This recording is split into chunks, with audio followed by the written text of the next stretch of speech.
kita mulai. Oke, Pak munculkan dulu ini.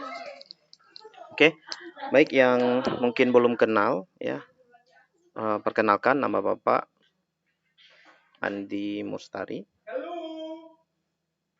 Ya, jadi kalau boleh panggil Pak Andi aja boleh ya.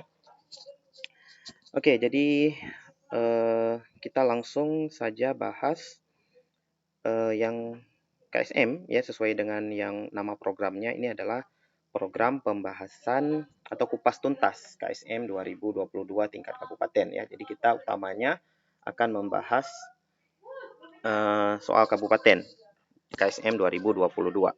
Ya, cuman karena judulnya kupas, jadi kita memang nanti akan ngulik dari materi dasarnya gimana, baru bahas soal yang terkait gitu ya. Jadi nggak cuma langsung bahas soal sekedar gitu, nggak ada. Ya, jadi kita pelan-pelan bahasnya ya, memang mungkin agak dari dasar ya, bagi sebagian orang mungkin bahas soal ini udah bahas gitu ya sama gurunya, atau mungkin nonton di YouTube atau bahas sendiri, tapi di sini kita akan coba bahas memang kupas tuntas gitu ya. Nomor 1, sebuah timbangan atau neraca tradisional digunakan pedagang zaman dahulu untuk mengukur berat barang dagangan. Timbangan tersebut terdiri dari sebuah pegas berkonstanta K. Ya, jadi ini konsepnya adalah tentang sebuah pegas atau per ya, atau bahasa Inggrisnya spring ya. Konstanta pegasnya K. Jadi ini adalah K ini adalah konstanta pegas. Gitu ya. Dan diberi beban M. Nah, ini adalah massanya ya. M-nya adalah massa dari benda yang digantung pada pohon di halaman masjid. Jika kondisi beban belum stabil, beban akan bergetar dengan frekuensi F. Nah, ini F adalah frekuensinya. Persamaan getaran untuk frekuensi tersebut adalah, ini adalah persamaan getarannya, F sama dengan C besar M pangkat X kali K pangkat Y. Nah, masalahnya C adalah konstanta. Nah, karena C konstanta, kita nggak perlu cari gitu ya. Ini nggak ditanya juga nih. Konstanta tanpa satuan ya. Berikutnya adalah pasangan kemungkinan untuk nilai X dan Y. Di sini ada bahasa Arabnya, tapi bahasa Arabnya ini adalah bahasa Arab yang soal di atas gitu ya. Jadi ada dua nih, ada bahasa Indonesianya, ada bahasa Arabnya. Jadi ya ngapain ada bahasa Arab lagi kalau udah ada bahasa Indonesia ya. Oke lah, jadi udah begini dibuat soalnya. Jadi di sini adalah tabel ABCD ya, kemudian nilai X-nya min plus dan seterusnya. Nilai Y-nya gitu ya. Jadi yang ditanyakan ke kita dari persamaan yang ini tadi ya, dari persamaan M pangkat X, K pangkat Y, M dan K-nya itu nilainya berapa gitu ya. Nanti pilihannya A, B, C, D. Nah, adik-adik, ada dua cara menyelesaikan soal ini ya. Ada dua cara menyelesaikan soal ini. Kalau konsep aslinya untuk soal seperti ini, konsep aslinya adalah analisa dimensi. Jadi sebenarnya soal ini itu menggunakan analisa dimensi mengerjakannya. Tapi kita punya cara dua sebenarnya. Cara dua adalah kalau kita sudah tahu rumus untuk frekuensi. Ya, kalau kita tahu rumus frekuensi pegas, kalau kita tahu maka kita bisa cari cara yang lain. Ya, ada dua cara. Tapi di sini Bapak akan coba jelaskan cara asli dulu, yaitu cara analisa dimensi. Ya, karena biasanya soal analisa dimensi ini adalah soal-soal yang munculnya itu rumusnya itu rumus yang nggak familiar dengan kita, rumus yang nggak biasa. Jadi kita harus gunakan analisa dimensi untuk mengerjakan soal ini. Tapi kalau untuk soal ini, frekuensi pada pegas tuh banyak orang udah tahu ya. Kalian mungkin juga udah tahu rumus frekuensi pada pegas. Jadi nggak perlu gunakan analisa dimensi pun kita bisa jawab. Gitu ya. Tapi di sini kita akan coba insya Allah coba dengan kedua cara ini ya. Tapi tentu yang utama kita bahas melalui analisa dimensi dulu. Nah, konsepnya dulu ya, konsepnya dulu. Jadi nanti insya Allah di sebelah kiri kita bahas konsepnya, di sebelah kanan nanti kita akan jawab soalnya ya, dengan dua cara insya Allah. Oke, konsepnya dulu. Jadi analisa dimensi ini kita bisa gunakan untuk kita tulis dulu ya. Jadi analisa dimensi kita gunakannya untuk apa sebenarnya? Analisa dimensi. Kita gunakan untuk apa analisa dimensi ini? Untuk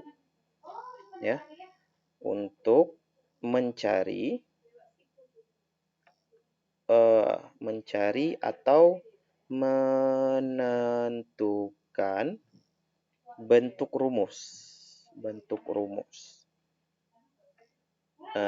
Jika diketahui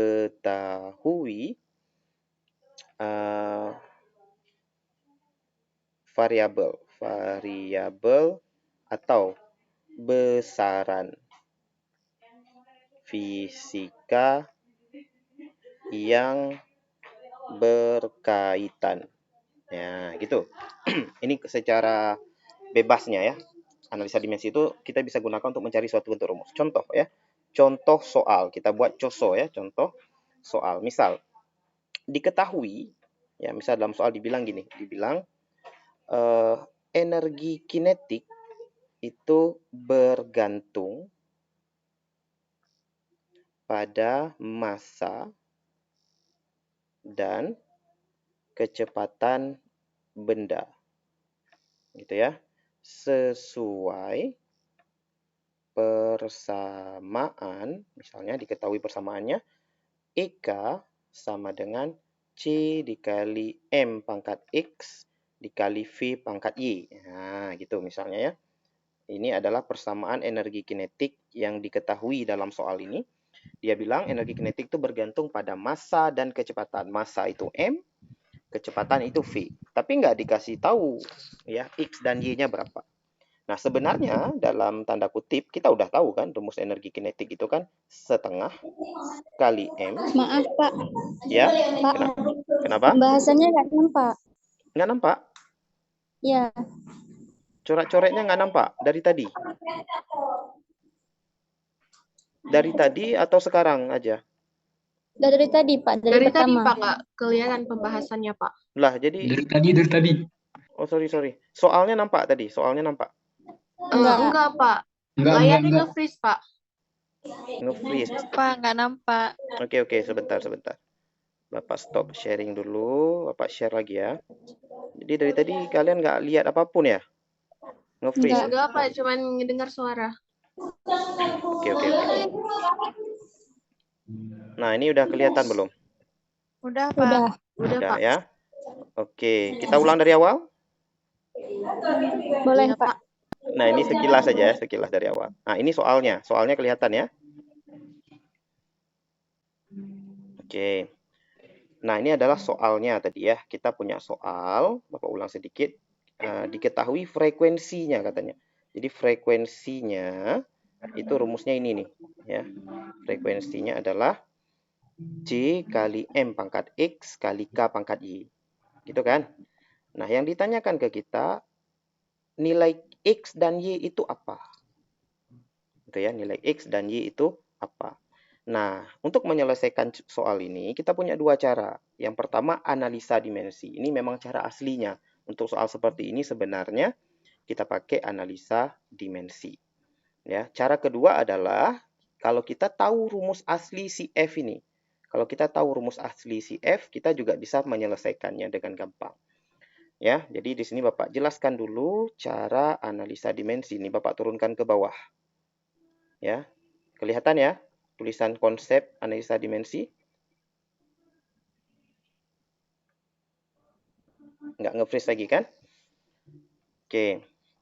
Jadi Bapak mencoba di sini berikan contoh ke kalian dulu ya. Untuk analisa dimensi ya, misal kita mau cari rumus energi kinetik.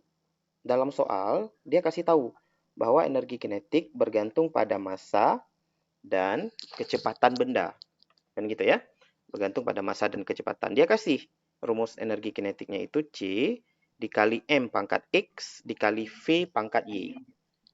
Nah, kita mau cari di sini X dan Y-nya apa atau angkanya berapa. Nah, tentu ya kita tahu rumus energi kinetik itu setengah kali M kali V kuadrat kan. Jadi kalau kita udah tahu ini udah jelas sekali nih, berarti X-nya 1 kayak gitu ya. X-nya ini sama dengan 1 gitu kan.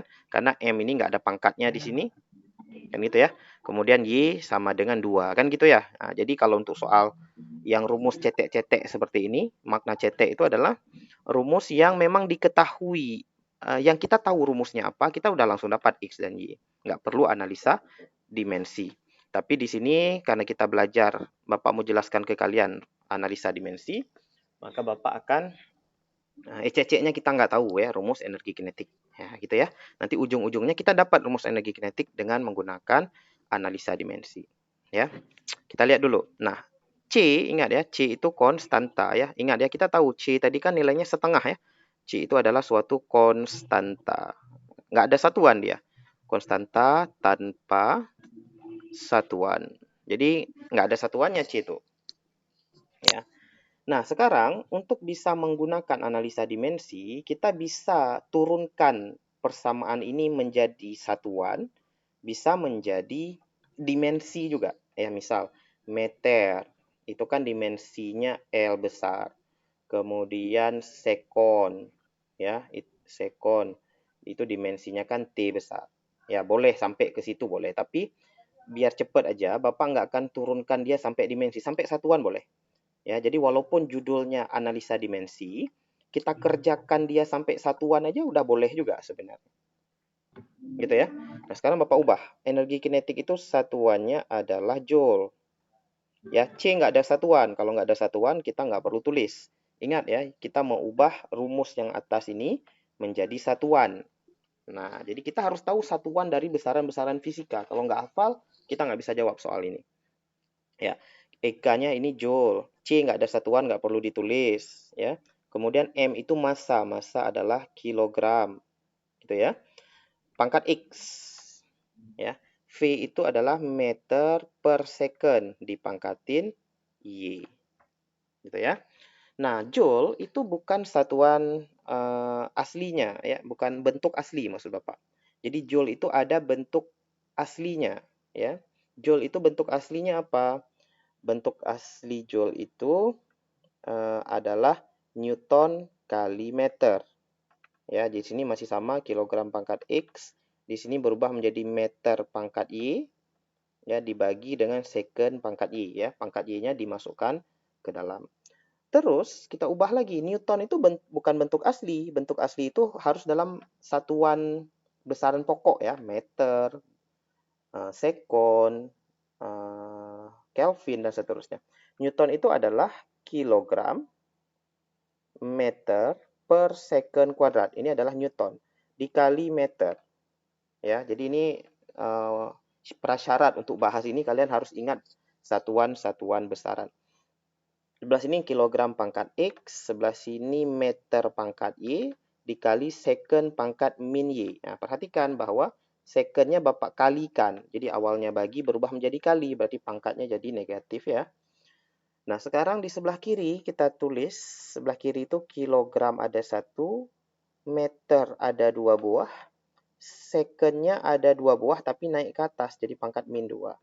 Sebelah kanan kilogram pangkat X, gitu ya, meternya pangkat Y, secondnya pangkat min Y. Gitu ya. Nah, sekarang kita lihat kesamaannya. Kilogram dengan kilogram. Nah, kilogram itu sebelah kiri pangkat 1. Berarti nilai X-nya pangkat 1. Ya, jadi kita bisa tulis dari kilogram kita dapat X sama dengan 1. Gitu ya. Kemudian boleh ambil dari M. Nah, ya, M di kiri dan M di kanan. Kita dapat 2 sama dengan Y atau Y sama dengan 2. Nah, coba yang terakhir kita ambil dari si S misalnya, dari si S. Dari si S itu juga kita akan menghasilkan jawaban yang sama ya. Jadi mau dari M atau mau dari S, Y-nya dapatnya 2. Kan kalau dari S dapatnya gini, min Y sama dengan min 2. Y sama dengan 2. Jadi mau dari S atau dari M dapat Y-nya sama. Pokoknya target kita dah dapat X dan dapat Y. Kalau kita udah dapat X dan dapat Y, kita balik lagi ke persamaan energi kinetik. Persamaan energi kinetik kita adalah C dikali M pangkat 1 atau M pangkat X dikali V pangkat 2. Nah, berarti rumus energi kinetik adalah C dikali M dikali V kuadrat. Nah, sampai di sini kita udah dapat bentuk energi kinetik. Tapi kita tahu bentuk asli dari energi kinetik itu apa? Ya, bentuk asli dari energi kinetik itu kan setengah kali M kali V kuadrat. Gitu ya anak-anak ya. Nah, kan jadi pertanyaan, Pak, kok nggak sama kali, Pak? Kok yang atas C, yang di bawah setengah gitu ya. Nah, inilah kekurangan dari analisa dimensi. Kekurangan dari metode analisa dimensi. Apa kekurangannya? Kekurangannya itu tidak dapat menentukan nilai dari konstanta. Jadi kita dapat rumusnya, tapi nilai konstantanya nggak tahu. Ya, makanya nanti kalau pakai metode analisa dimensi, ya, itu rumus akhirnya adalah tetap konstanta kali rumus. Jadi rumus ujungnya udah betul, tapi konstantanya nggak tahu berapa. Kecuali kita memang turunkan rumusnya secara penurunan asli gitu ya. Jadi energi kinetik itu diturunkan atau dari mana gitu ya. Tapi kalau pakai metode analisa dimensi kita dapat bentuk rumus ya, tapi nggak dapat nilai konstanta. Ya. Nah, ini adalah metode analisa dimensi. Ya. Kalau ada pertanyaan seperti Bapak bilang tadi langsung ditanyakan ya. Kalau ada kendala seperti tadi nge-freeze, maka kalian boleh bilang. Nah, sekarang kita coba jawab soal kita ini, menentukan nilai X dan nilai Y menggunakan analisa dimensi. Ya, persamaan kita tulis di sini dulu. Ini Bapak gesernya pelan-pelan biar nggak nge-freeze. Jadi kita jawab soal kita sekarang. Tadi ditulisnya F sama dengan C dikali M pangkat X dikali K pangkat Y. Kan gitu ya. Kita lihat dulu. Atau nggak rumusnya ini tadi. M pangkat X, K pangkat Y. Oke. Jelas ini ya. Nah, sekarang kita harus tahu nih. Jadi untuk menjawab soal ini, kita harus tahu satuan dari frekuensi, satuan dari massa, dan satuan dari konstanta pegas. Nah, ini adalah frekuensi, Bapak buat ya. Frekuensi. Satuannya adalah hertz. Ya, hertz ini setara dengan 1 per sekon. Ya, itu untuk frekuensi. Ya, kita buat di sini lah. Ini adalah frekuensi. Kemudian cm, ini udah tahu pasti ya. Ini adalah massa. Satuannya adalah kilogram. Satuannya adalah kilogram. Kemudian ada K di situ. Ini adalah konstanta dari pegas. Ya, satuannya adalah Newton per meter. Nah, karena Newton, kita harus ubah lagi. Newton itu aslinya adalah kilogram meter per second kuadrat. Ya, kemudian dibagi meter lagi. Karena tadi Newton per meter. Newtonnya kilogram meter per second kuadrat dibagi Newton. Berarti M-nya kita coret ya. Jadi satuan konstanta pegas tinggal kilogram per second kuadrat. Gitu ya. Setelah ini tahu, ya, maka kita turunkan ke sini. Ya, kita turunkan ke sini. Nah, kita tulis ya. Frekuensi itu adalah sepersekon satuannya. C nggak ada satuan, nggak usah ditulis. Kemudian meter. M itu massa kilogram pangkat X dikali dengan K pangkat Y. K-nya adalah kilogram per second kuadrat dipangkatin Y. Gitu ya anak-anak ya. Nah, sekarang kita ubah yang sebelah kiri menjadi second pangkat min 1. Karena dinaikkan ke atas ya. Kemudian kilogram pangkat X dikali kilogram pangkat Y dikali second naik ke atas pangkat min 2 tapi dikali dengan Y. Jadinya min 2Y. Itu ya, min 2Y. Udah, sampai sini kita bagusin dulu. Second min 1, kemudian di sini ada kilogram, ada 2 biji kilogram dengan pangkat yang berbeda. Ingat, ya, kalau ada A pangkat X dikali A pangkat Y, itu setara dengan A pangkat X tambah Y. Ya kan? Kalau dikali, pangkatnya ditambah. Gitu ya. Maka kita bisa tulis seperti ini. Berarti kilogram pangkat X tambah Y dikali second pangkat min 2Y. Oke ya. Sekarang kita lihat second.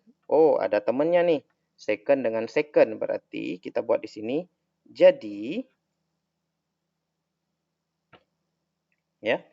Jadi, untuk dari second kita dapatin apa tuh? Dapatin min 2Y setara dengan min 1. Betul ya? Kalau minnya hilang, sisa 2Y sama dengan 1. Berarti Y sama dengan 1/2. Kita udah dapat nilai Y dulu. Ya. Sekarang nilai X. Nah, lihat. Sebelah kiri nggak ada kilogram. Sebelah kanan ada kilogram. Berarti kilogram ada di sebelah kanan, tapi nggak ada di sebelah kiri. Kalau nggak ada, berarti gini. Nggak ada temennya gitu ya. Berarti X tambah Y sama dengan 0. Karena di sebelah kiri nggak ada kilogram. Gitu ya. Jadi yang S tadi kan min 2Y pangkat sebelah kanan. Min 2Y-nya ada. Sebelah kiri ada S. Pangkatnya min 1. Kita tulis min 1 ini. Tapi untuk kilogram, di sebelah kiri nggak ada kilogram. Berarti nggak ada temannya. Kalau nggak ada temannya, berarti X tambah Y sama dengan apa? Sama dengan 0. Ya. Kalau X tambah Y sama dengan 0, berarti nilai X berapa? Nilai X sama dengan min Y. Berarti nilai X setara dengan min 1/2. Di sini sudah kita dapat nilai X-nya. Ya, berarti jawabannya adalah X-nya min 1/2, Y-nya 1/2. Ya, min 1/2 dengan 1/2 jawabannya yang B. Ya, berarti B jawabannya. Gitu ya. Nah, ini adalah cara 1. Ya, kita jawab soalnya dengan cara 1. Ya, cara 1. Nah, sekarang kita jawab soal ini dengan cara 2. Ya, seperti Bapak bilang tadi. Ya, kita buat cara 2. Mudah-mudahan muat di sini ya. Nah, cara 2 ini kita nggak menggunakan analisa dimensi. Ya, untuk bisa mengerjakan cara 2, syaratnya itu tahu bentuk asli rumus. Nah, kalau nggak tahu bentuk asli rumus harus pakai analisa dimensi. Tapi kalau tahu bentuk asli rumus ini, maka lebih cepat sebenarnya, lebih gampang ya. Nah, ini adalah kalau kalian udah belajar tentang getaran atau osilasi, nanti akan ada sebuah pegas, masanya M, konstanta pegasnya K. Nah, ini kalau kita tarik ke bawah, dia nanti akan naik turun itu ya. Nanti akan diketahui di sini frekuensinya. Rumusnya adalah 1/2pi akar K dibagi M. Nah, ini adalah bentuk asli rumusnya nih, Nak. Ya, kalau kalian tahu ini, maka ini kita tinggal miripkan aja dengan rumus yang diketahui di soal. Apa itu rumus diketahui di soal? F sama dengan C dikali M pangkat X, kemudian K pangkat Y. Kita miripkan aja dengan rumus yang diketahui di soal. Ya, kalau udah tahu bentuk aslinya. Maka di sini kita udah langsung dapat nih ya, C-nya itu nilainya 1/2pi gitu ya. Tapi kita mau tahunya X dan Y ya. Maka kita tinggal buat gini nih. Kita tinggal langsung ke sini. Jadi akar K per M itu jadinya gini. K dibagi M pangkat 1/2. Ingat ya, akar itu pangkat setengah dia, ya kan? Nah, ini setara dengan M pangkat X setara dengan K pangkat Y. Nah, jadi di sini adalah K pangkat 1/2 dibagi M pangkat 1/2 setara dengan M pangkat X, K pangkat Y. Nah, ini kita tinggal ubah lagi. K pangkat 1/2, M pangkat min setengah setara dengan M pangkat X, K pangkat Y. Nah, di sini udah langsung ketahuan nih. M itu X itu setengah, gitu kan? Udah langsung dapat. Jadi X-nya adalah setengah. Kemudian si Y-nya adalah, X-nya min setengah, Y-nya setengah. Jadi sama seperti tadi kan? Nah, jadi kedua cara menghasilkan hasil yang sama. Gitu ya. Nah, mudah-mudahan bisa dipahami. Nah, ini Bapak sambil rekam juga nih. Nanti mudah-mudahan hasil rekamannya bagus. Akan Bapak upload. Nanti Bapak kirimkan ke panitia. Panitia akan kirimkan ke kalian. Bisa ulang-ulang. Ya, kemudian nanti catatan ini juga akan Bapak, ini bentuk PDF. Akan Bapak kirimkan nanti ke panitia biar bisa dikirimkan ke kalian. Jadi kalau kalian nggak sempat catat, nggak apa-apa. Ya, yang penting paham dulu. Jadi Bapak lupa bilang tadi di awal ya, mohon maaf. Jadi kalian nggak perlu sibuk-sibuk catat sekarang. Kalian sibuk pahami aja. Ya, sibuk pahami. Tapi kalau ada yang mau dicatat dari yang kalimat atau kata-kata Bapak, silahkan. Cuman nggak perlu catat lengkap kali kayak gini. Karena nanti PDF-nya ini akan Bapak share kalian. Oke ya. Kita lanjutkan. Kalau nggak ada pertanyaan, kita lanjutkan nomor 2.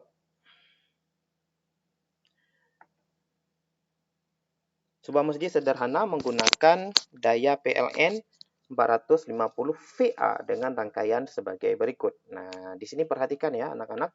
Diketahuinya ini adalah daya PLN. Nah, jadi daya itu kan kita tahu P ya. Ya, P itu satuannya biasanya watt. Ya. Tapi rumus P itu aslinya adalah V dikali I. Nah, ya di mana V itu adalah volt ya, V-nya itu volt, kemudian I-nya adalah ampere. Nah, jadi kalau daya itu satuannya watt, aslinya itu bukan watt, aslinya itu adalah V kali I, berarti aslinya watt itu satuannya adalah volt kali ampere. Gitu ya. Jadi watt itu aslinya volt ampere. Makanya ditulisnya 450 VA. Bisa juga dia tulis sebenarnya 450 W gitu ya, atau 450 watt gitu ya. Jadi sama aja tuh. Oke. Itu pengantarnya aja. Di sini ada apa ini? Ini namanya bahasa listriknya itu MCB ya. Ya, micro circuit breaker ya. Jadi dia nanti pemutus arus ya. Jadi nanti kalau kita gunakan listriknya, arusnya melebihi atau dayanya melebihi daripada yang kita beli, maka MCB-nya balik. Nah, ini kita bilang di kehidupan sehari-hari apa dibilangnya ini? Meteran gitu ya, meteran atau ampere meter. Jadi kalau bahasa listriknya sebenarnya MCB gitu ya. Jadi ini bahasa sehari-harinya apa sih? Meteran mungkin ya. Meteran listrik gitu ya. Ini bahasa masyarakat ya, bukan bahasa fisika ya. Cuma Bapak pakai bahasa masyarakat biar kalian paham. Jadi meteran listrik, tapi bahasa aslinya adalah MCB gitu ya. Oke, jadi nanti kalau kita pakai melebihi yang kita bayar atau melebihi yang kita langganan di PLN, maka nanti di sininya balik ya. Jadi MCB-nya di sininya nanti bisa balik. Ya, kalau bahasa lainnya itu terpetah gitu kan. Balik ya, kita bilang balik aja ya. Balik. Atau kalau udah balik itu berarti listriknya mati gitu ya. Jadi listrik mati ya. Ini kita sepakati dulu bahasa ya, biar nanti kalian nggak bingung. Jadi kalau MCB-nya balik berarti listrik mati. Karena di masing-masing daerah beda-beda tuh. Nah, yang pedah petik ya kan, yang pedah listrik balik, terserah lah. Ya. Jadi listriknya mati kalau MCB-nya balik. Nah, ibaratnya gitu ya. Oke, di sini ada saklar I untuk menghidupin lampu 1, saklar J untuk hidupin lampu 2, saklar K untuk menghidupkan lampu 3. Kemudian ada colokan A untuk menghidupkan apa ini? Toa ya, untuk menghidupkan toa. Ada colokan B untuk menghidupkan pompa.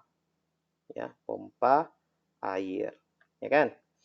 Nah, jadi masing-masing ada fungsinya nih, ya. Saklarnya 3, colokannya 2. Nah, di sini ada datanya nih. Ada ini colokan bahasanya stop kontak ya. Jadi lampu 1 2 dan 3 ada wattnya masing-masing diketahui. Jadi sini ada ABCD-nya ya, ABCD-nya. Ini yang akan kita periksa nih, ABCD. Ada lampu berapa watt gitu, kemudian ada stop kontak berapa watt ya. Ingat ya, watt ini setara dengan tadi VA. Ya, ingat lagi listrik yang kita langganan tadi cuman 450 VA. Ya. Oke. Sebentar ya, Bapak ada telepon. Halo, Assalamualaikum, Pak. Pak kampus, Bang. Wow, untuk leluhur baru. Wow.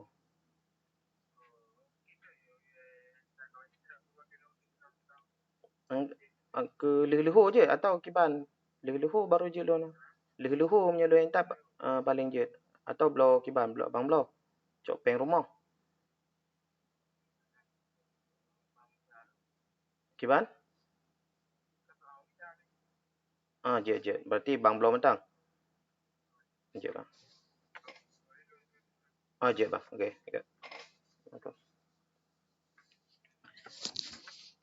Oke, kita lanjutkan. Mohon maaf tadi ada telepon. Ini Bapak tampilkan lagi ya. Mudah-mudahan sudah tampil ya.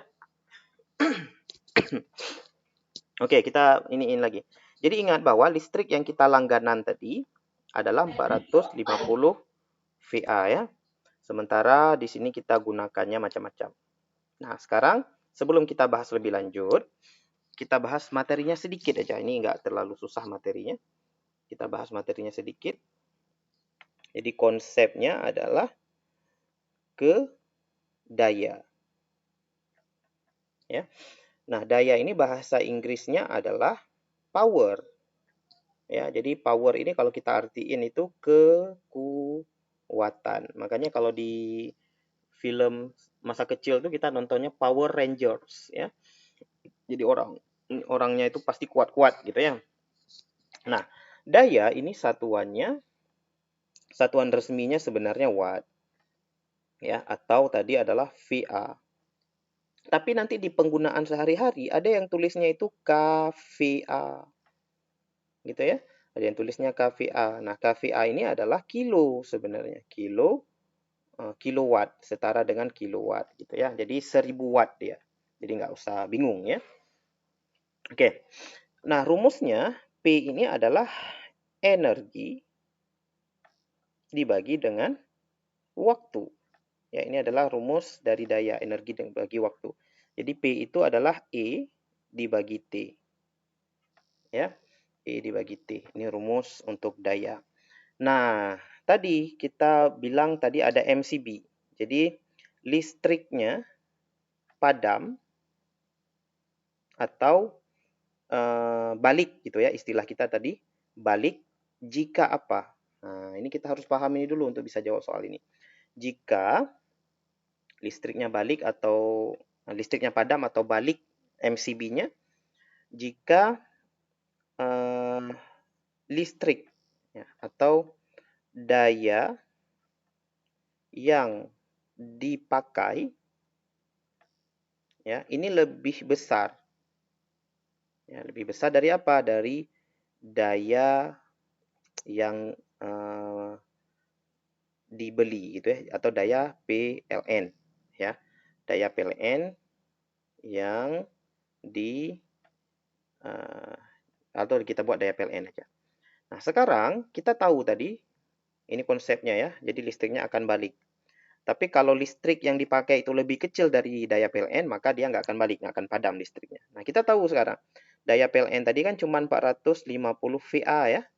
Nah, jadi ini nanti kita harus lihat nih, kalau ini lebih besar, daya yang dipakai ini, P yang dipakai, ini lebih besar, maka nanti dia nggak boleh.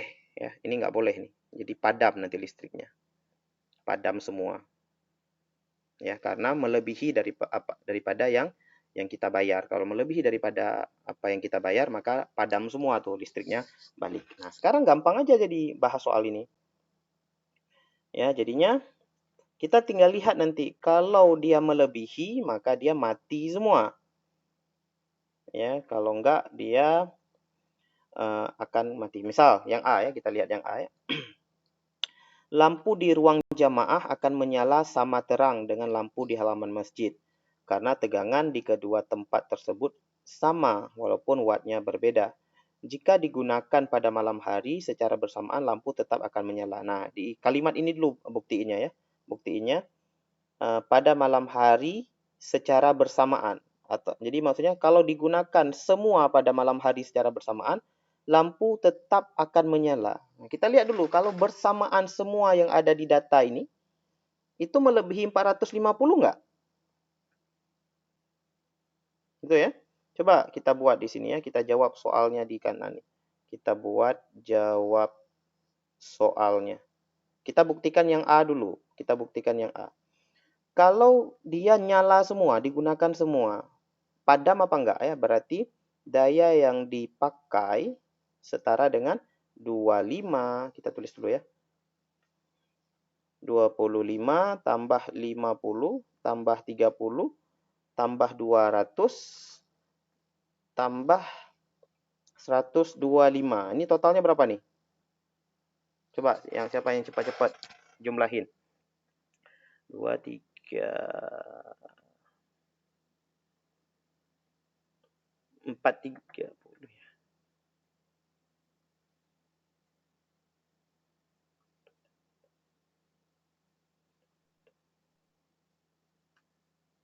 Berapa ini? 480. 480. Yang lain sama ya? 200, 300, 400. 430 nggak? Iya, Pak. 430. Iya, 430 430, Pak. Maaf, Pak. watt. Ya, oke. Artinya 430 watt ini, kalau kita lihat ya, 430 masih lebih kecil daripada 450 kan? Berarti masih nyala. Kan gitu kan? Masih nyala, nggak padam kan? Karena masih di bawah, ya kan? Jadi pernyataan ini masih ada betulnya. Ya kan? Yang di kalimat terakhir ini masih ada betulnya. Ya kan? Tapi kita belum cek kalimat yang atas ya. Kita belum cek kalimat yang atas. Dia bilang gini. Tinggal zoom, Pak.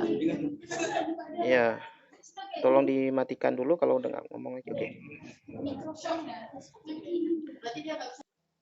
Ya, jadi kita lihat ya, kalimat yang bawah ini betul. Ya, kalimat yang bawah ini masih betul yang merah ini. Tapi kalimat yang atas itu belum kita buktiin. Lampu di ruang jamaah akan menyala sama terang. Nah, jadi kalau ditanya menyala sama terang, itu lihat apa? Ya, gitu ya. Bapak buat lagi di sini konsep. Jadi, konsep di sebelah kiri, sorry. Terang lampu itu lihat daya. Nah, ini konsepnya. Jadi, terang itu lihat daya. Kalau daya sama, berarti sama terang. Gitu ya. Kalau daya beda, beda terang. Yang mana yang lebih terang ya tentu yang dayanya besar. Kan gitu ya. Nah, sekarang kita lihat di sini. Dia bilang lampu di ruang jamaah menyala sama terang ya. Di ruang jamaah sama terang dengan di halaman masjid. Yang mana lampu di jamaah, yang mana di ruang masjid. Kita lihat ada di bawah sini ya. Ada di bawah sini keterangannya. Kita harus banyak baca di sini. Rangkaian listrik tersebut digunakan untuk keperluan sehari-hari masjid seperti lampu dan stok kotak. Lampu 1 digunakan untuk penerangan ruang imam. Lampu 1 ruang imam, lampu 2 ruang utama jamaah, lampu 3 halaman. Ya, 1 imam, 2 jamaah, 3 halaman. Nah, dia bilang sini lampu ruang jamaah berarti ruang 2 sama terang dengan halaman. Nah, jadi 2 dengan 3 lihat. 2 dengan 3, ini dayanya nggak sama. Ya kan? Kalau nggak sama, dia nggak akan sama terang. Jadi salah di sini sama terangnya salah. Jadi kalau kita bilang 2 itu lebih besar dari 3. Jadi lampu 2 ya, lampu 2 itu lebih terang. Lebih terang dari lampu 3. Ya, karena apa? Karena daya lampu 2 itu 50 watt. Ya, sementara daya lampu 3 itu cuman 30 watt. Jadi nggak sama terang gitu ya. Yang sama terang tuh yang kayak mana? Kita lihat di sini yang sama terang tuh kayak gini nih, yang B. Ini sama terang nih. Ya, karena sama-sama 50 watt ya. Kemudian yang C dan yang D nggak ada yang sama terang ya. Ini 75 lebih terang dari 55, lebih paling redup 25 dan seterusnya. Ya, jadi sama terang itu kalau dayanya sama. Nah, lihat yang B sekarang. Yang A udah salah ya. Yang B, lampu di ruang jamaah dan halaman menyala sama terang. Nah, ini betul ya, menyala sama terang karena sama dayanya. Jadi sama terangnya benar. Ya. Memiliki arus dan tegangan yang sama. Oke. Namun jika digunakan pada malam hari secara bersamaan, lampu akan mati, dia bilang. Betul nggak mati nih? Kita cek lagi nih yang B ya. Kita cek yang B. Jadi daya yang dipakai berapa nih semuanya? Nggak nampak pula nih, kita lihat, harus perkecil dulu. 30 tambah 50 tambah 50, 250, 100.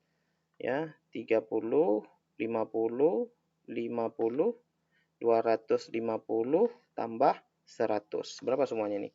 250, 100. Ini kok 2500, 250 ya.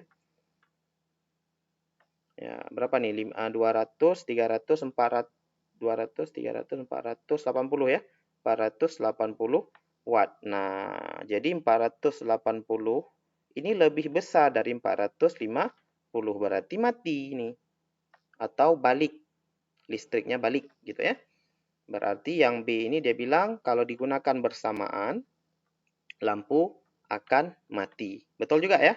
Kalau betul-betul berarti jawabannya udah jelas yang B nih. Ya, tapi kalian nanti cek sendiri yang C dengan yang D ya. Jadi ceknya kalau dicek nyala lampu lebih terang mana, cek dayanya.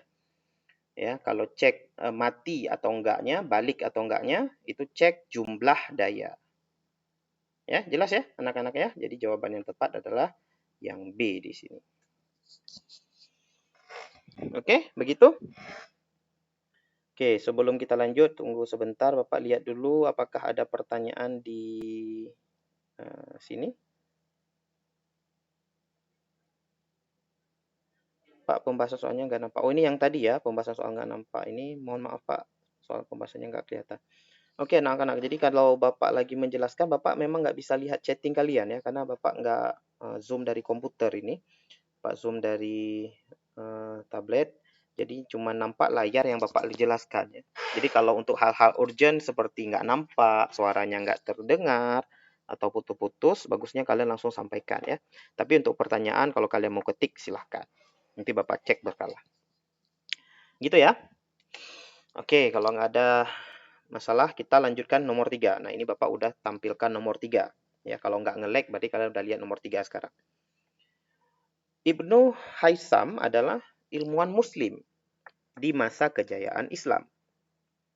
Karyanya yang terkenal adalah Light on Twilight Phenomena pada tahun 965 yang meneliti berkas cahaya pada benda optik. Nah, perhatikan di sini anak-anak ya, ini babnya adalah bab optik. Ya, optik itu kan dia bisa cermin, bisa lensa ya. Benda optiknya itu utamanya cermin dan lensa. Nanti cermin atau lensa ini kalau digabung-gabung ada yang menjadi teropong, ada yang menjadi mikroskop, ada yang menjadi kaca pembesar dan seterusnya. Tapi intinya benda optik ini yang kita pelajari adalah cermin dan lensa. Dasarnya itu. Berikut ini adalah data penelitiannya, di mana S adalah jarak benda dan S aksen adalah jarak bayangan. Nah, ini kalian sudah belajar juga di SMP atau MSen dulu kan?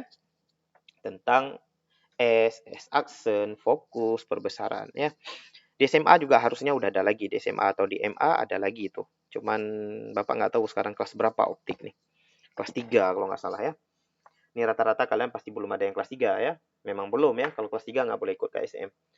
Ya, jadi ini anggap kalian sudah belajar di SMP atau MTS. Nah, ada data A, B, C, D. Ya, kemudian S-nya 2, S aksennya 3, dan seterusnya. Pernyataan yang benar dari data penelitian yang dilakukan oleh Ibnu Haisam adalah A. Data penelitian A, B, C, D berturut-turut menunjukkan besar fokus. Nah, di sini Dia bilang, betul nggak ABCD itu besar fokus?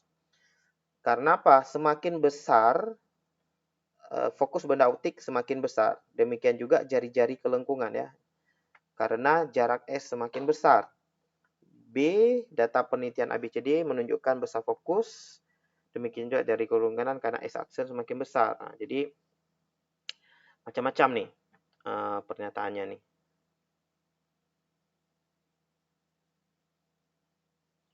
Oke, kemudian dan seterusnya ya. Jadi di sini ada fokus. Kemudian oh, ada perbesaran juga ya. Jadi kita lihat dulu. Ada fokus, ada perbesaran. Oke, berarti kita harus bahas konsepnya fokus perbesaran ya. Dan jari-jari kelengkungan. Nah, itu setara lah. Kita bahas dulu konsepnya sedikit. Ini juga nggak panjang kali konsepnya. Jadi yang pertama ada rumus 1 ya. Jadi rumus optik itu, rumus standar optik itu yang pertama rumus optik itu yang pertama 1/F sama dengan 1/S ditambah 1/S aksen. Gitu ya.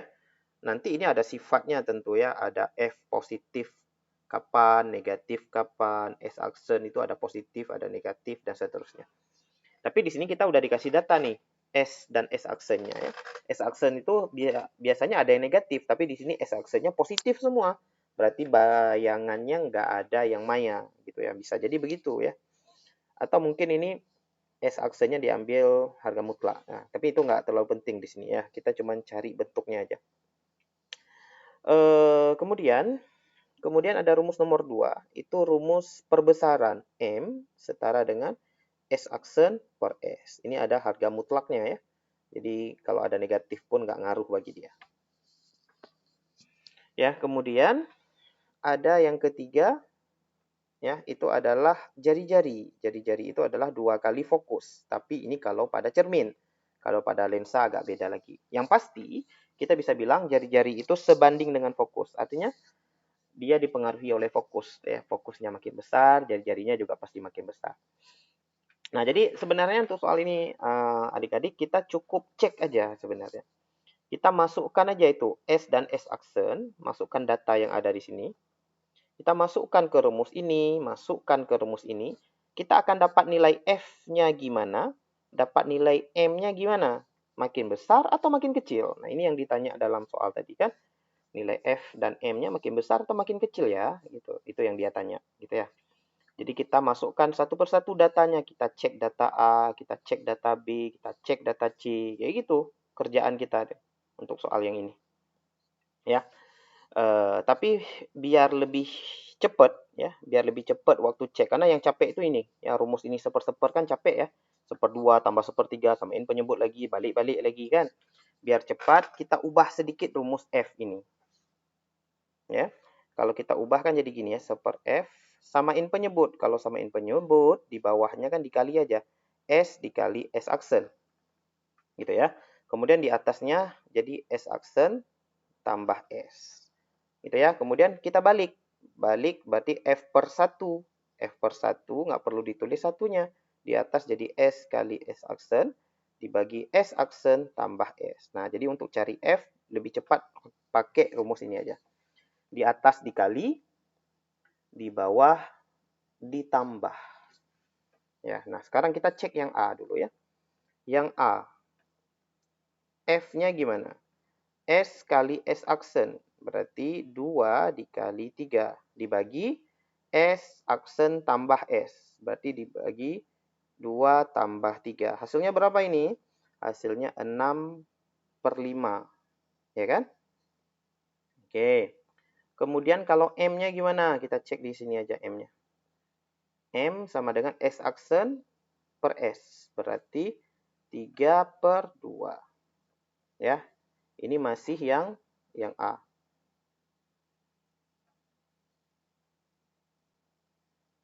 Oke. Kemudian cek yang B. Kita buat warna yang berbeda aja. Cek yang B. Di atas dikali, di bawah ditambah. 5 kali 4. 5 kali 4 di bawah 5 tambah 4. 5 tambah 4 sama dengan 20 per 9. Ya. Kemudian M-nya gimana? M-nya adalah S aksen per S4 per 5. Ya, kemudian yang C, gitu lagi. Yang C, F sama dengan, kita cek sampai C aja lah ya. 6 dengan 7, berarti 6 kali 7, 6 tambah 7. 6 kali 7 berapa tuh? 42 ya. Dibagi 13 ya. M-nya sama dengan S aksen per S, 7 per 6. Nah, sampai ABC aja. Sampai ABC. Fokusnya makin besar apa makin kecil nih menurut kalian? 6 per 5, 20 per 9 itu makin besar atau makin Besar, Pak. makin Makin besar? kecil. Nah, dia bilang makin besar, dia bilang makin kecil nih. Yang mana yang betul nih? Besar. Setuju semua besar? Setuju. Ya. Jadi yang makin kecil udah setuju? Atau masih tetap makin kecil? Ya, Setuju, Pak. Setuju ya. Oke, sip. Berarti kita bisa ambil ini dari ABC ya. Kalau kalian mau cek sampai DE, D terserah lah. Kita udah dapat kesimpulan maksud Bapak ya. Jadi kesimpulannya F-nya membesar. Kita lihat dulu. Kalau F membesar berarti yang mengecil itu kita buat salah ya. Fokus benda optik makin kecil. Berarti yang B salah tuh. Ya kan? Oke, yang fokus makin besar berarti A sama C ya. Kalau yang D itu perbesarannya. Kalau perbesaran gimana? Kalau M-nya makin besar apa makin kecil? Kalau nilai M 3 per 2, 4 per 5, 7 per 6 itu makin besar apa makin kecil?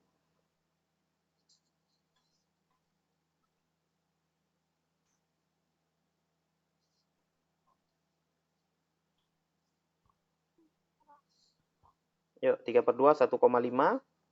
Ini kan 1,5 kan ya. 4 per 5 itu kan 0, ya. Kemudian 7 per 6, ini udah 1, lagi kan. Nah, jadi dia pertama perbesarannya mengecil, terus kayak membesar gitu. Jadi nggak berubah-ubah ya. Berubah-ubah. Jadi membesar, mengecil gitu. Jadi kita nggak bisa bilang membesar, mutlak membesar atau mutlak mengecil ya. Jadi perbesarannya itu nggak bisa kita bilang membesar atau nggak bisa bilang mengecil ya. Berarti jawaban yang paling betul ini ya udah kita dapat yang A. Gitu ya. Nah, jadi fokus membesar pasti jari-jarinya juga membesar ya karena fokus itu sebanding dengan R dia juga membesar berarti. Membesar gitu ya. Nah, jadi kita tinggal ambil aja datanya, masukkan ke rumus. Jadi nanti kalau ada soal tentang data-data kayak ini jangan alergi dulu. Kan ada orang udah lihat tabel apa pula ini kan. Kayak tadi soal yang tentang listrik itu kayak pusing kita lihatnya apa nih banyak kali angka. Terus ada lampu di taman, ada lampu di ruang jamaah lagi, entah apa kan. Nah, jadi pelan-pelan aja lihat dulu apa yang ditanya nih, apa maksud dia. Ya, jadi karena soalnya biasanya panjang-panjang kayak SM nih ya. Tapi yang pendek-pendek juga sih. Oke ya, gitu ya. Nggak ada yang perlu dibahas lagi ya. Kita bahas, lanjutkan ke nomor 4. Al-Quran merupakan kitab suci yang diturunkan Allah Subhanahu wa Ta'ala untuk dijadikan sebagai pedoman hidup. Banyak ilmuwan yang mengkorelasikan penemuannya dengan Al-Quran. Salah satunya tentang fenomena dua air laut yang tidak menyatu. Nah, ini juga sering sekali dibahas ya di ceramah-ceramah di mana-mana gitu ya. Dalam surah Ar-Rahman ayat 19 ya, dia membiarkan dua lautan mengalir yang keduanya kemudian bertemu. Kemudian antara keduanya ada batas yang tidak dilampaui masing-masing. Ini Al-Furqan 53. Nah, kalau pernah keluar gini ya. Jadi kalau ada soal kayak gini, Ar-Rahman ayat 19 ini tentang dua air laut yang tidak bertemu ya. Kemudian Al-Furqan 53 keduanya itu ada batas yang tidak dilampaui masing-masing. Kalian ingat surah-surat ini gitu ya. Kalian ingat surah-surahnya. Bisa jadi soal tahun ini keluar lagi soal yang sama tentang suatu yang nggak bercampur gini, tapi ditanya ayatnya gitu. Di sini diketahui ayatnya ini gitu. Tapi bisa aja tahun ini diketahui tentang apa soalnya tentang itu, nanti ditanya ayat yang berkaitan dengan itu. Nah, jadi udah pernah keluar tahun ini, bisa jadi ayatnya ayat yang sama gitu ya. Jadi diingat itu konsep-konsepnya ya. Jadi perlu bahas soal-soal tahun sebelumnya itu, lihat oh tahun sebelumnya ada tentang ini. Ayatnya ini. Ya, kalian ingatin tuh suratnya. Oke, kita langsung ke konsepnya di sini. Sini ada dua buah lautan yang tidak menyatu ya. Secara konsep dulu Bapak jelasin konsep sedikit. Jadi konsepnya ini adalah fluida atau zat cair ya. Jadi fluida ini sebenarnya bukan zat cair ya, tapi zat alir ya. Jadi fluida ini adalah zat alir. Ya. Zat alir ini dia nanti bisa dua nih ya. Jadi bisa cairan, satu lagi bisa gas ya. Yang kita bahas ini sekarang adalah dua lautan yang tidak menyatu, tidak bercampur seperti dalam surah apa tadi ini? Surah Ar-Rahman ayat 19 sampai 20 ya. Nah, jadi kita langsung ke konsep dari fluida ini, ada konsep namanya massa jenis. Ya, massa jenis ini rumusnya love ya. Rumusnya love yang dicoret ya. Jadi Rho sama dengan massa dibagi volume. Ya, ini konsep massa jenis. Jadi konsepnya adalah misalnya air dan minyak. Kita tahu kalau kita makan bakso tuh banyak minyak ngapung-ngapung di atas ya, di kuah bakso itu kan ada minyak-minyak ngapung gitu ya. Ya, dia sebenarnya ngapung di air tuh. Jadi kalau kita bilang air dan minyak itu tidak menyatu kan? Tidak menyatu. Tapi kenapa air dan minyak tidak menyatu? Itu kan? Air dan minyak itu tidak menyatu kenapa? Nah, jawabannya karena berbeda massa jenis. Berbeda massa jenis. Gitu ya. Jadi air dan minyak itu nggak menyatu karena berbeda massa jenis. Nah, ini sama seperti soal ini. Air laut, dua buah air laut ini nggak menyatu karena berbeda massa jenis. Nah, kenapa bisa berbeda massa jenisnya padahal sama-sama air laut? Nah, jadi salah satu yang menyebabkannya ini adalah kita bisa bilang gini, massa jenis air laut dipengaruhi oleh namanya salinitas. Ya, salinitas ini artinya adalah tingkat atau kadar dari garam. Jadi tingkat keasinan kalau bahasa sehari-harinya lah ya. Jadi makin tinggi salinitas air laut itu makin asin dia tuh. Kadar garamnya makin tinggi. Ya, jadi kalau nanti salinitasnya tinggi, itu akan tinggi juga massa jenis. Massa jenis ya. Jadi massa jenisnya tinggi juga kalau salinitas tinggi. Nah, kita lihat dalam soal ini ada dua buah air laut. Kita langsung baca di sini ya. Ada suhu air lautnya. Suhu itu nggak terlalu ngaruh lah ya. Kita lihat salinitas saja. Air laut tengah yang warna lebih tua, itu yang mana nih? Kanan ya, yang kanan ini warna lebih tua. Ini salinitasnya 0,0365 lebih besar dari 0,036. Jadi yang kanan ini salinitasnya, yang kanan ini salinitasnya lebih besar dan kerapatan tinggi. Ya, lihat ya, salinitasnya lebih besar dari 0,066, kerapatannya tinggi. Kerapatan ini adalah massa jenis ya. Massa jenis. Jadi bahasa lain dari massa jenis itu adalah kerapatan. Sedangkan air laut Atlantik yang sebelah kiri itu salinitasnya lebih kecil dari 0,036 dengan kerapatan yang lebih rendah. Jadi kalau kita bilang kanan dan kiri, massa jenis yang kanan ya, massa jenis Rho yang kanan ini ya lebih besar daripada Rho yang kiri. Oh, kenapa begini? Sorry. Jadi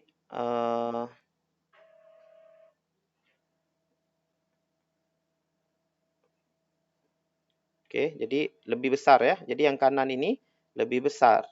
Nah, ini juga gitu. Massa jenis yang kanan lebih besar daripada massa jenis yang kiri. Gitu ya. Sekarang kita lihat ke soalnya. Kita jawab soalnya. Kita jawab soal. Jawab soal di bawah nih.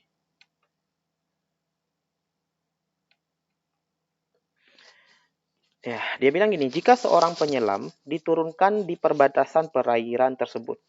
Ya, diturunkan di tengah nih. Penyelam diturunkan di laut tengah pada kedalaman H meter. Laut tengah tadi yang mana? Laut tengah ini ya, yang warna lebih tua ya. Dia diturunkan di laut tengah berarti yang warna lebih tua. Pada kedalaman H meter dan bergerak dengan kedalaman tetap ke arah Laut Atlantik. Yang akan terjadi pada penyelam tersebut adalah yang A, penyelam akan merasakan peristiwa seolah-olah tenggelam. Yang B, penyelam akan merasakan naik mendadak. Oke. Nah, di sini gambarnya terbalik ya, teman-teman ya. Jadi dalam soal tadi, orangnya ini diturunkan di Laut Tengah. Laut Tengah itu yang lebih gelap. Tadi dia diturunkan sebelah kanan, kemudian dia bergerak ke kiri. Nah, ini gambarnya ini terbalik deh. Jadi kita nggak ikut gambar, kita ikutnya soal kalimat soal ya. Jadi orangnya dari, kita bisa bilang, orangnya ini bergerak dari laut yang massa jenis lebih besar ke massa jenis lebih kecil. Nah, ini ada batasnya ya. Ini orangnya, dia menyelam dari kanan pindah ke kiri. Gitu ya. Massa jenisnya lebih besar yang kanan. Nah, ingat kalau dalam soal pula. Kalau orang dalam air, dia akan merasakan namanya, akan ada namanya nanti, kalau orang masuk dalam air atau dalam fluida akan ada namanya gaya apung. Atau bahasa lainnya adalah gaya Archimedes. Ya, bacanya Archimedes. Ya. Jadi gaya apung, gaya Archimedes ini rumusnya adalah F sama dengan Rho kali M kali V. Kok M sih? Rho kali G kali V. Ya, jadi Rho-nya adalah Rho cairannya atau Rho airnya, Rho air laut. Nah, jadi karena orang ini pindah dari massa jenis besar ke massa jenis kecil, ini mengakibatkan apa? Ya, jadi kita bisa bilang gaya apungnya, karena pindah ke massa jenis yang lebih kecil, berarti gaya apungnya akan mengecil. Ya, karena dia pindah dari massa jenis besar ke massa jenis kecil. Ya kan? Maka kalau gaya apungnya mengecil, apa yang akan terjadi pada orang? Dia akan makin tenggelam. Ya, jadi karena gaya apungnya mengecil, kalau gaya apungnya membesar, dia akan makin terapung, makin naik kan gitu.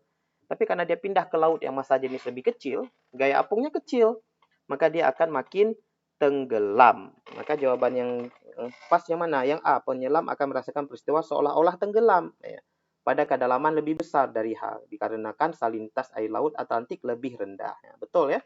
Yang A betul. Karena salinitas lebih rendah, jadi nanti menyebabkan apa? Salinitas lebih rendah, massa jenisnya lebih kecil. Massa jenis lebih kecil menyebabkan gaya apungnya makin kecil. Jadi jawaban yang tepat adalah yang A. Gitu ya. Oke, mudah-mudahan jelas ya. Soal terakhir untuk hari ini, insya Allah kita bahasnya 5 soal per pertemuan lah ya. Manusia tidak dapat melihat benda dengan jelas jika tidak ada cahaya pantulan dari benda yang mengenai ke mata. Dan ada penyebab lain peristiwa ini, dan ada penyebab lain. Oke. Artinya kalau cahaya pantulan nggak sampai mata, kita nggak bisa lihat cahayanya. Ya, nggak bisa lihat bendanya. Ya, tapi nggak cuma itu sebenarnya. Jadi kalau cahayanya masuk ke mata, tapi cahayanya nggak jatuh tepat di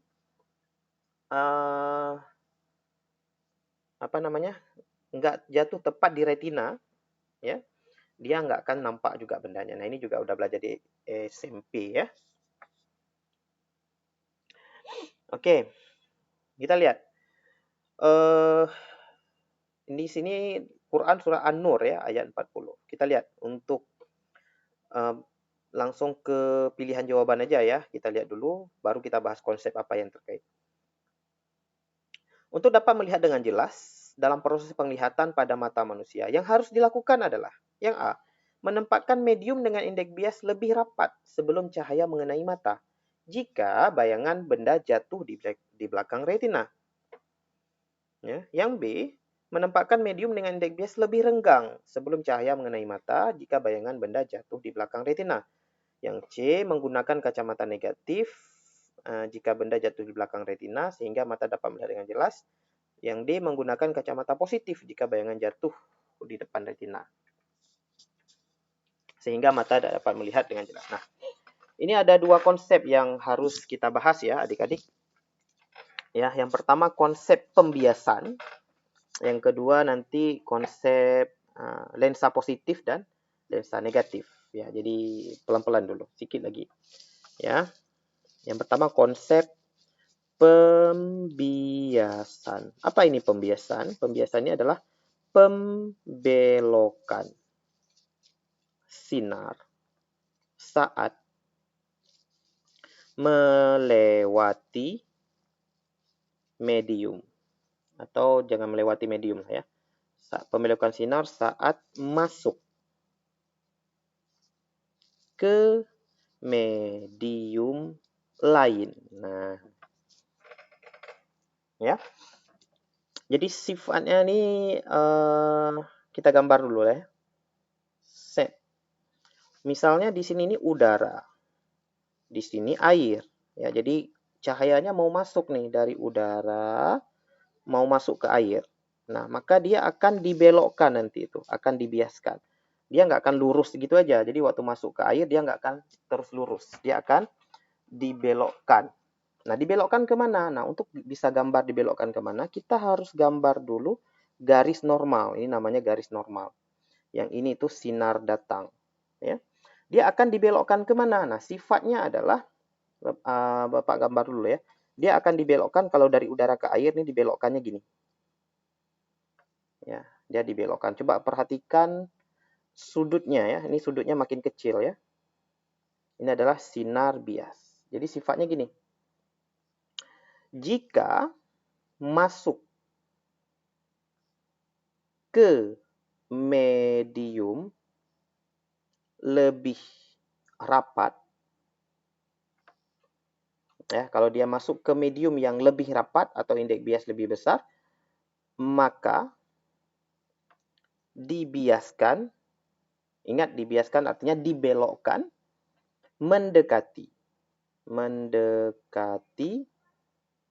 garis normal, ya, mendekati garis normal. Nah, makanya di sini tadi dia sudutnya awalnya besar, setelah masuk ke air dia menjadi lebih kecil sudutnya karena dibelokkan mendekati garis normal ya. Ingat udara dengan air itu lebih rapat air. Ya, mediumnya lebih rapat air. Sebaliknya ya. Misal ada bidang batasnya dari air masuk ke kaca misalnya. Kaca lebih rapat kan daripada air, masuk dia. Oh, sorry, terbalik. Kita mau yang lebih rapat dulu sekarang. Dari kaca masuk ke air. Nah, gitu ya. Jadi udaranya dari kaca masuk ke air, ya. Sinar datang. Ini adalah sinar datang. Kemudian di sini ada garis normal. Ya, kemudian sinar biasnya kemana? Sinar biasnya itu nanti akan lebih kurang ke sini. Nah, ini adalah sinar bias. Ya, dia sudutnya akan makin besar nih, akan makin besar karena dia menjauhi garis normal ya. Jadi di sini sifatnya adalah jika masuk ke medium lebih renggang maka dibiaskan menjauhi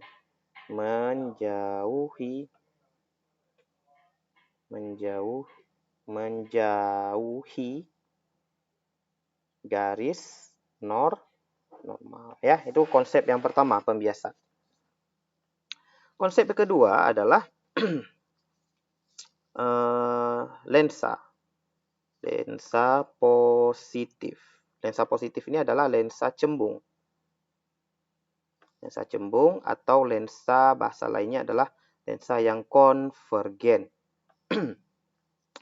Kalau kalian punya lensa cembung seperti ini, ya, kemudian ada sinar datang seperti ini, sinar datang, nanti dia akan dibiaskan mengumpul.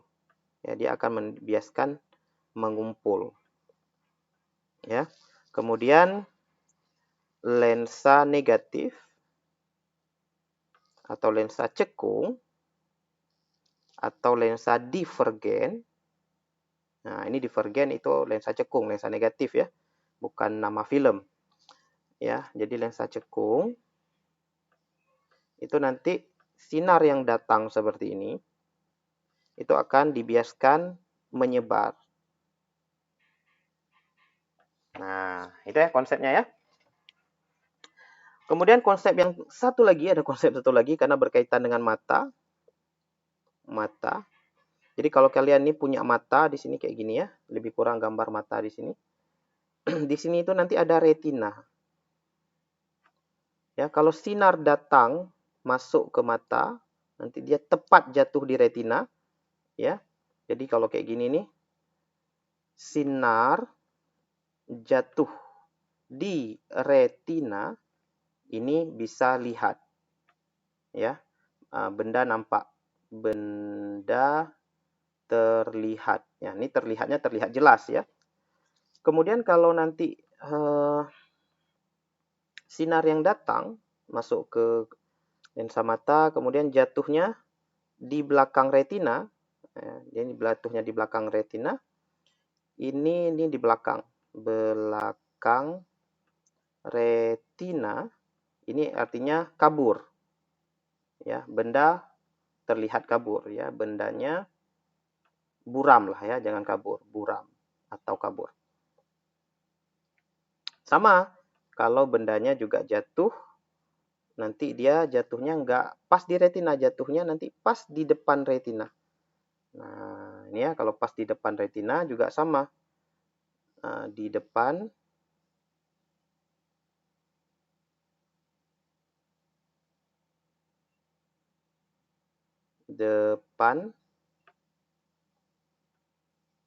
sorry.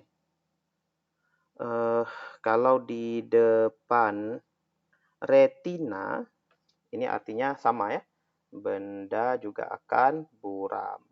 Cuman nanti pertolongannya, ya, pertolongannya adalah kalau di belakang retina, biar jatuh pas di retina, ini ditolong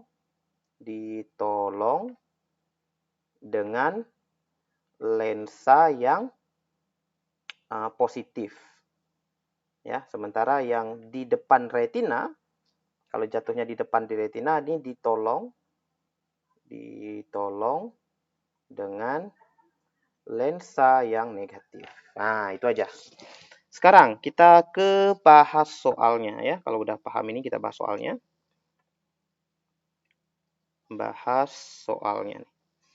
Yang A, menempatkan medium dengan indeks bias lebih rapat sebelum cahaya mengenai mata jika bayangan jatuh di belakang. Jadi A dan B ini menempatkan medium. Kita lihat yang C dan D dulu ya. Yang C, yang paling gampang di ini, kacamata negatif jika bayangan jatuh di belakang retina sehingga dapat melihatnya. Nah, dia pakai kacamata negatif ketika bayangan jatuh di belakang. Kita lihat tadi, kalau jatuh di belakang harusnya kacamata lensanya positif ya. Nah, jadi yang C salah nih ya. Jadi yang C jatuh di belakang ini harusnya lensa yang positif harusnya ya. Jadi yang C salah ya, yang C-nya salah, yang D juga salah ya. Yang D itu jatuh di depan ya. Kalau jatuh di depan ini harusnya lensa yang negatif. Nah, sekarang tinggal jawabannya yang A. Menempatkan medium dengan indeks bias lebih rapat sebelum cahaya mengenai mata jika bayangan benda jatuh di belakang retina. Nah, kita gambar dulu. Yang A kita buktikan, mudah-mudahan betul. Kalau nggak betul, kita harus buktiin yang B lagi. Nah, kita punya mata. Bayangannya jatuh di mana? jatuh di belakang retina. Bayangannya jatuh di belakang retina. Nah, biar dia bisa melihat dengan jelas, ingat bayangan harus jatuh di retina ya. Harus jatuh di retina. Nah, retina itu udah kelewat sama dia. Maka apa yang harus kita lakukan? Biar sinarnya ini nggak fokusnya itu di belakang retina. Fokusnya harus di retina. Ya kan? Maka kita harus mencari suatu medium. Nah, kalau kayak gini logikanya adalah cari medium yang dapat membuat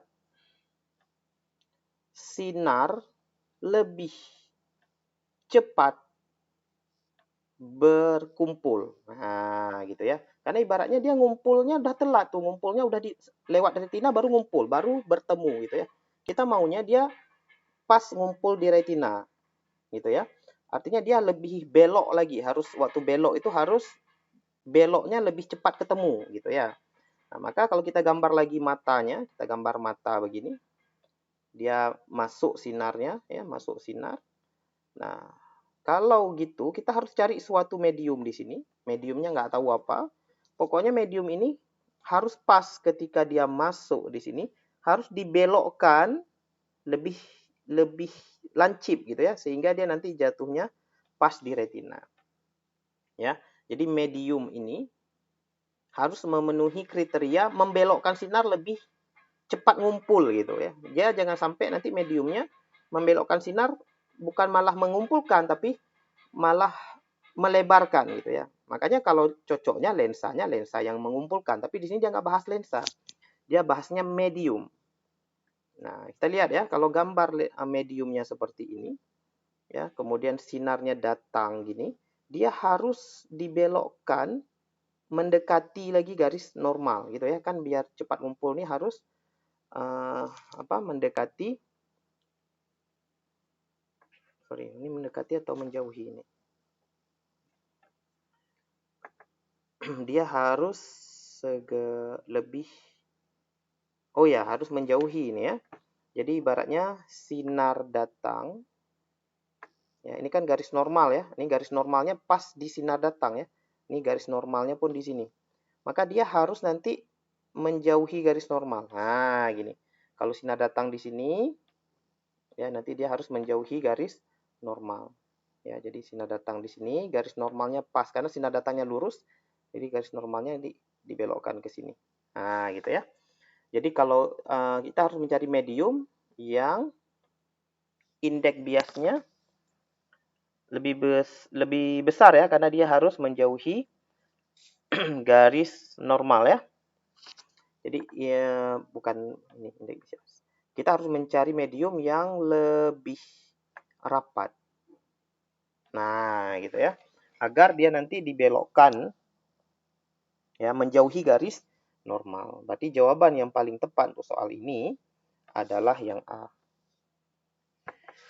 Oke, gitu ya. Kalau dia pilih nanti medium yang lebih renggang, dia nanti akan malah lebih kebuka gitu ya. Ya, dia harus ke medium yang lebih rapat ya. Ya, harus kok menjauhi sih? Mendekati garis normal ya. Jadi pokoknya gambarnya yang ini teman-teman. Yang ini gambarnya nih. Nah, dia harus beloknya itu mendekati garis normal, bukan menjauhi ya. Nah, jadi seperti dari udara ke air gitu ya. Pokoknya harus yang lebih rapat masuknya. Jadi jawabannya yang A, biar dia beloknya lebih cepat gitu. Kalau yang medium yang lebih renggang seperti ini, dia akan makin kebuka sinarnya. Jadi nggak akan jatuh di retina kalau kayak gitu. Oke, gitu ya. Semoga bermanfaat.